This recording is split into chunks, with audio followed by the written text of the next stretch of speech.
video in a while. I'm kind of out of the country right now, and I'm wearing a bikini, okay? I'm wearing something. You can't really tell from my hair. Instead from my hair, it's all gross from chlorine. Yeah.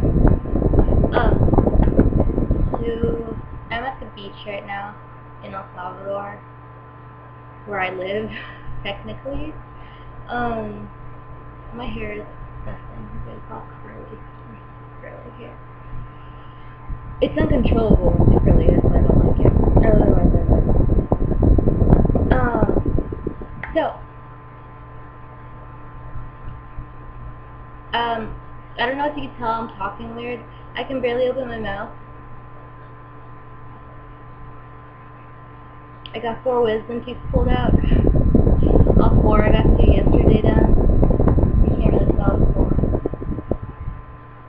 I got these 2 done last week, so they're like right now.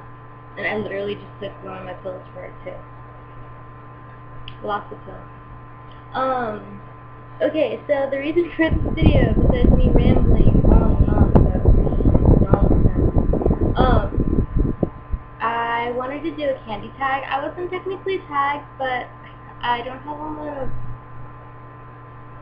friends on YouTube that are Kandi kids. And the 2 people I actually talked to on YouTube, I talked to on Facebook, and they're Kandi kids. So it's 2 people, so it's not like a lot. But anyways.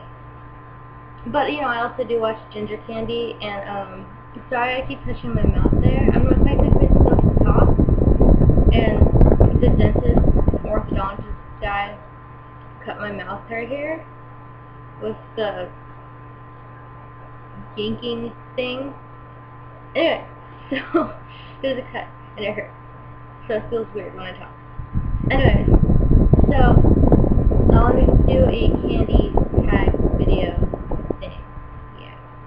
Okay, first off, when and why did you start making candy? I started making candy this year, when I was at Woodside. It was in, I'm gonna guess, let's see, I was there August, September, and October. I'm gonna say late September I started making candy. Except I didn't know it was called candy. I just wanted to make singles, right? I just wanted to make these because it was cool. I wanted to make the bracelets because it was cool, just like the single. And I just got some letters and a bucket of, you know, the mixed pony beads. I didn't actually know it was called candy until about 3 or 4 months later, when I found Cellular Mango actually. Back when she had her old Rachel Tate account. But then I like got really into it from watching her, and I started like googling it and stuff, and I kind of became a candy kid on accident. It wasn't like I was posing off someone. It was more like I got the beads because I thought they were cool, and then when I found out about it, I expanded my whatever and started making, you know, the cuffs. And I showed you my cage cuff act that I gave to Dobby, and regular cuffs, chevrons, other stuff. Yeah, but that's why I started making candy, just because I thought it was cool. How do you feel about the idea that you can only call it candy if you rave?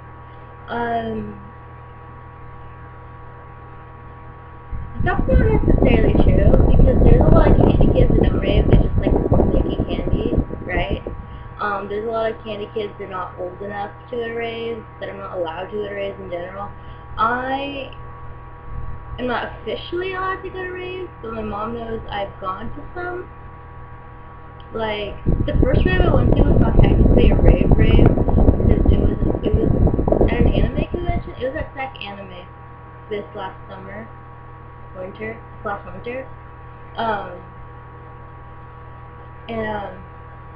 I knew there was going to be raves there, and I thought it was really cool, and that was when I was, like, into the cyber goggles and stuff, and the So, I went because it was an anime convention. When my mom found out that I actually went to a rave, she was really worried and stuff.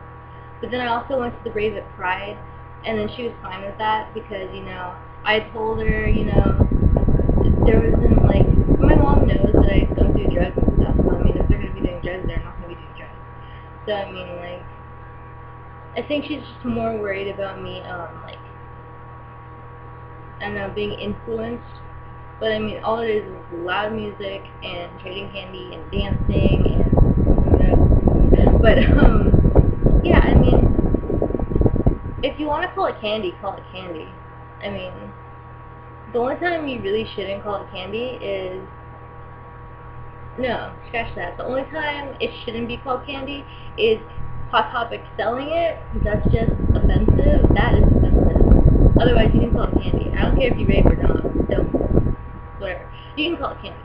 You're a candy kid, you're a candy kid. As long as you uphold plur, that's all that matters. Okay.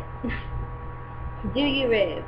I kind of want to start raving more, but like, between trying to get my diploma, finishing adult school, I just moved, I'm not near the city anymore, so there was like raves every Wednesday in the city, and I didn't go to them because I didn't have time, and it was really late, and I do have a curfew being at home. But also I don't like driving through the city at night. But I've been to two raves, so yeah, I want to start like raving more. I'm not a raver. I'm a candy kid that wants to be a raver. That's why I think that. Anyway. What were your first speed colors? What the hell does that mean? My first speed colors were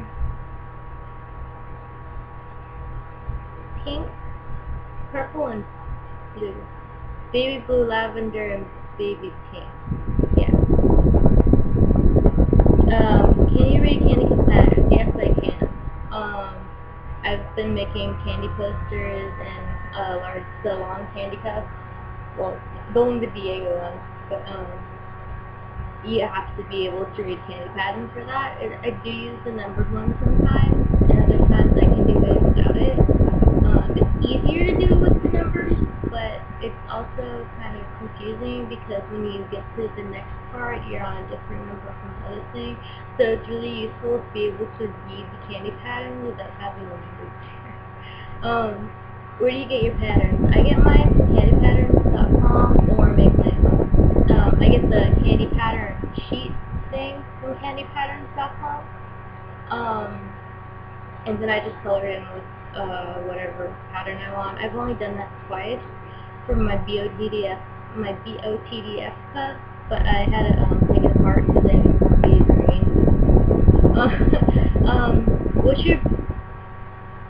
What is your biggest problem while making candy? The biggest problem while making candy... Okay, truthfully, I don't like stretch magic. That's not bad to say. I don't like stretch magic. I don't like the elastic, because it isn't high good. My mom's getting interrupt me. Every video, she has to interrupt me.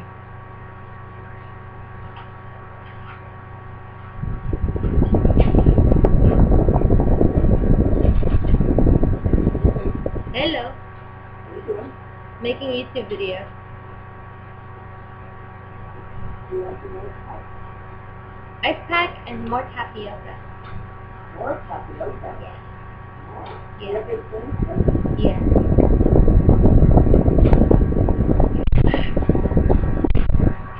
One good thing about getting your wisdom teeth pulled, free room service.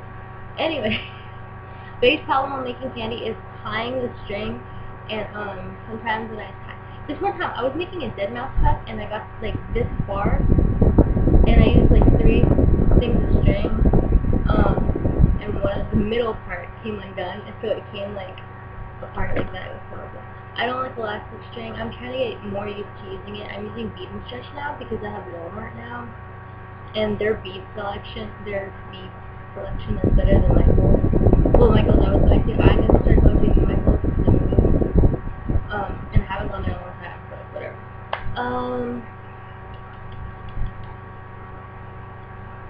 Just tiny string. What string brand and size do you use? Okay, well I already answered bead and stretch. The size I use is really anything. A lot of people don't like to use 0.5 because it's too thin. I like 0.7, 0.5, 1.0, 1.5, and 0.7. Did I say that? Yeah. You can't see anything. Good job, you dropped something. Oh, it's okay, it's just my Game Boy. It's on my desk and it breaks. Hello. Hello? Yeah, I took my meds. I'm talking to anyone. That's a video. Oh. She was interrupting me in my videos, isn't she? Why do you want this to look the top? No. Okay, good. Anyways, bye. Where do you buy your supplies? I already answered that. I buy mine at Walmart. I used to buy mine at my place. Okay, next question. What bead color do you think is essential? Black. Use black in almost everything, and I find that I run out of that fast. Not a lot, because I don't use it in singles, and I don't use it in smaller cups. But for bigger cups, like things you're gonna do patterns, I do find that you use black a lot. Like I almost never use black unless it's for something big, like my Diego thing, the new cursor cup I made, the verticals I made. I really think that's something, and I'm working on a poster for someone. Or I'm going to start. It's about an inch, a foot and a half by a foot and a half, or something. It's a foot and something by a foot and something. And black is going to be the main thing, and maybe like 2,500 black beads. So, okay. How often do you update your supplies? I update my supplies whenever I need to. I live 3 minutes from work, and 10 minutes from Michael. Less than 10 minutes from Michael. And I find that since I don't make candy on a daily basis, that I make it when I'm bored or upset or when I'm in candy, I'm on a candy roll. It's when I use it more. So I don't update all the time. And it depends on how much money I have at the moment. Like, it's my mom's money, so I don't want to go spending it all. But they're $1 something per bag, so I mean, it really depends. Last time I went to show you guys, I bought like 5 big bags and a bucket, I think, and new string. But that's rare. I guess it's whenever I go to Walmart that I'll buy some. What are your favorite candy pieces that you've made so far? The disc cup that I made, I was really proud of that. I mean, not the disc cup, the cage cup I made, because that was my first cage cup. My blue and orange X cup, it's in the other room, I'd show it to you, but it's far away. And, truthfully, the COTDF thing. I don't know, I really like the colors on it. Oh, and my Poogle Neopet necklace and my candy cane. Yeah. Okay, what types of candy do you not like? I don't like this stuff. Like, I think they look cool, but when you wear them, because I had made one. I only made one, like, the whole time I've been making candy. I think they look weird when they're on you. Like a cage cup, that's okay, because like it's rounder, but it's just because it's like round and it's I don't know. I don't like wearing it. I've worn it a couple times. That's it. Do you have any advice or tips? Make sure your hands aren't sweaty when you're tying on too. And make sure you have a lot of tapioca in your refrigerator when you because it really hurts and it feels really good to not have to chew. Oh, tips for Kandi. Try not to drop your beads when you're putting them on the string, and make sure you're following the pattern the right way, because you're going to end up, like, if you accidentally don't count when you're doing like a vertical and you put odd a number of beads instead of even, it kind of screws up your pattern. I did it on here. There's like an extra bead right here. Anyways, who's your candy idol? I don't have a candy idol, but Cellular Mango is the first person I started watching making candy, so I'd have to choose her. I watched literally all of her videos. When I started watching, I went back to her first video. After I finished watching her Rachel Pate, there's only like 7 videos on there. I watched all of her videos. I learned all my basic stuff from her, and then I started going on candy patterns and to the links off that. But Cellular Mango, Rachel, she is where I get my, she's where I got started from. So I guess she's my candy idol. And then it says insert candy supply tool here. You guys have seen all my candy. I haven't updated recently anything. My mom didn't want me to bring my candy stuff here, so all I have is this beanie, my headband, this, and more singles and like a couple of pouches. Tagg. Okay. I tagged NARUPIKALOVER. She makes some badass candies. And HAIITSSOPHIASAUR. I don't know any other candy YouTubers. I'm subscribed to some from my group on Facebook, but I don't know their names on here. Those are the only two. So, NARUPIKALOVER and HAIITSSOPHIASAUR. So I tag you guys. Try not to make your 17 and a half minutes long. Bye!